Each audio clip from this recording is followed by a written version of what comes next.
हमारे सभी दर्शकों को हमारे इस YouTube चैनल पे हम स्वागत करते हैं। दोस्तों, हम आज ऐसी बात करने वाले हैं जो शायद आपको अच्छी लगे या ना लगे।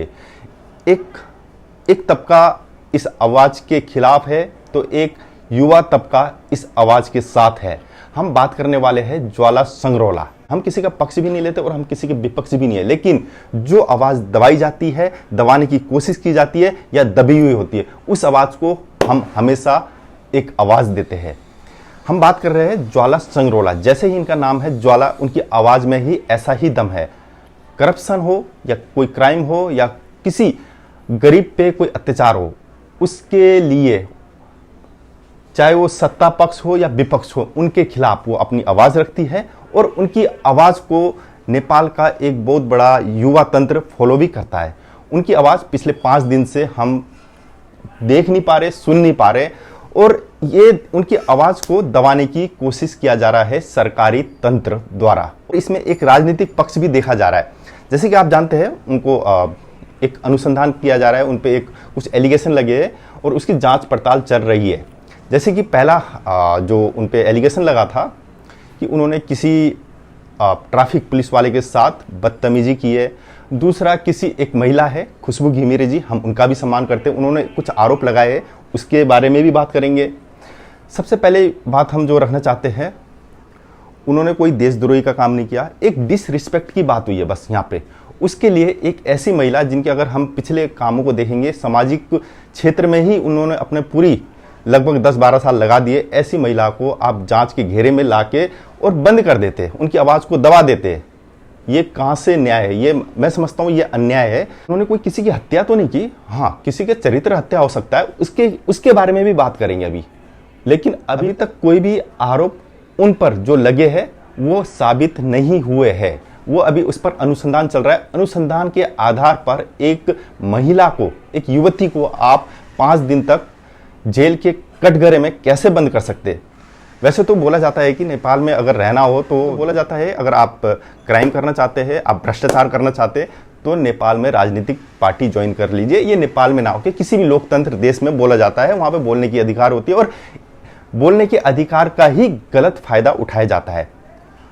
प्रमाण के लिए मैं बोलना चाहता हूँ, जैसे आपने देखा होगा कृष्णा बहादुर महारा, एक महिला ने उन पर आरोप लगाए थे, वो साबित भी हुए थे। आज वो क्या जेल के कटघरे में है या बाहर है, ये सोचने का विषय है। गोकुल बास्कोटा 70-80 करोड़ का इनका जो ऑडियो टेप लीक हुआ था, अभी आज कहाँ है?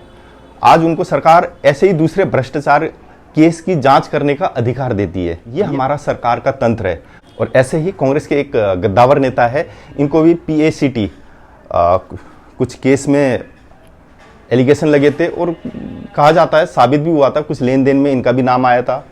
ऐसे ही प्रचंड साहब, जिनको 17,000, जो 10 साल का गृह युद्ध चला था, 17,000 से ज़्यादा, 17,000 ऑन रिकॉर्ड, 17,000 से ज़्यादा ऑफ रिकॉर्ड लोग मारे गए थे।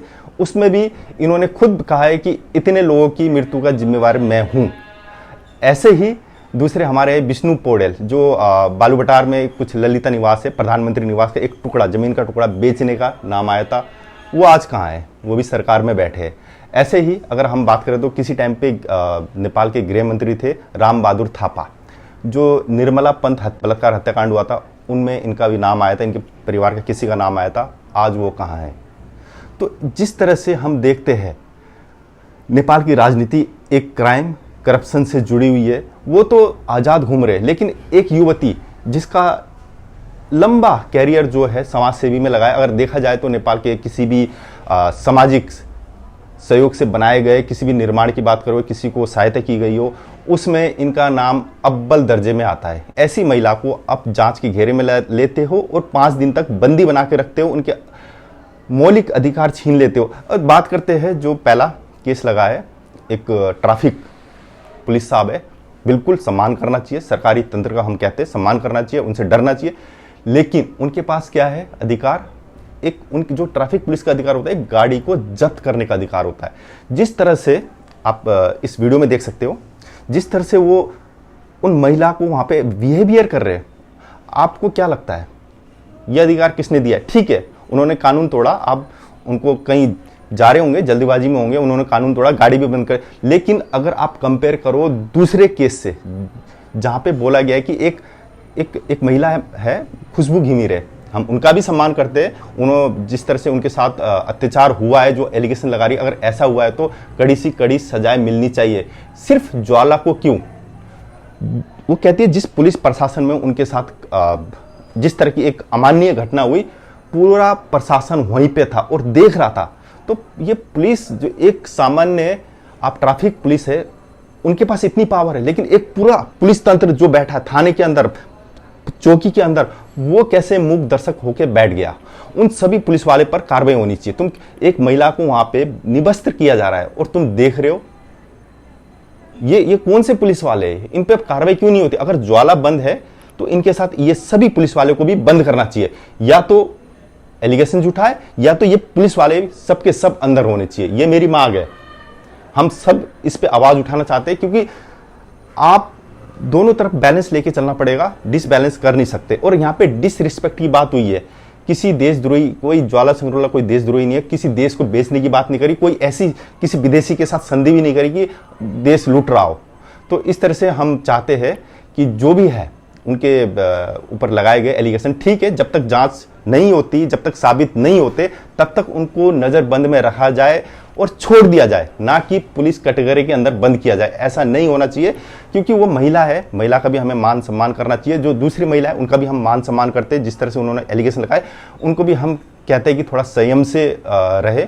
जिस तरह से आप मीडिया में जाके जो अभी अपने वस्त्र के बारे में जो मैं आगे बढ़ना नहीं चाहता, उस बारे में वो थोड़ा ठीक नहीं लग रहा है। तो वो पक्ष आप कानून के बीच में रखिए। और मैं तो कहता हूँ जो भी उन्होंने एलिगेशन लगाया कि वहाँ पे बड़े बड़े अफसर थे, उनके सामने ये घटना हुई है, जितने भी अफसर थे उनसे पूछना चाहिए कौन कौन से पुलिस अफसर थे, उन सबको बंद करना चाहिए, उन सबके खिलाफ केस करना चाहिए। कि इनके सामने अगर कोई व्यक्ति, खुशबू घिमीरे इतने पुलिस प्रशासन के सामने अगर सुरक्षित नहीं है, तो फिर वो कहाँ सुरक्षित रह सकती है? इस देश में कौन सुरक्षित रह सकता है? ये एक सोचने का विषय है और हम सबको इस पे आवाज भी उठानी चाहिए। और मैं कहता हूं इसमें खुशबू घिमीरे जी, मैं आपका सम्मान करता हूं, आपको भी संयम बरतनी चाहिए। साइबर क्राइम जो कहता है आपके कहे हुए सब किसी दूसरे व्यक्ति को ठेस पहुंचाती है, और जो आप कहते हो उसका कोई स्रोत नहीं होता, कोई आधिकारिक शब्द नहीं होते, तो आप भी उस कानून के कटघरे में आ जाते हो, आप भी दोषी माने जाते हो। इस वजह से मैं कहता हूं कि अभी संयम बरते। जो भी है सत्य और तथ्य बाहर आना चाहिए। तब तक जो ये ज्वाला संग्रौला है, इनको मैं कहता हूं कि पुलिस निगरानी में रखे, लेकिन छोड़ दिया जाए। ये महिला है, इनको ये कोई ऐसा चेहरा है, ये कहीं भाग नहीं सकती। कि आप सोच रहे हो कि देश छोड़ के भाग जाए, जिसको देश छोड़ के भागना होता है उसे तो सरकार भगा ही देती है। क्राइम करके लोग बाहर बैठे हैं, राजनीति कर रहे हैं।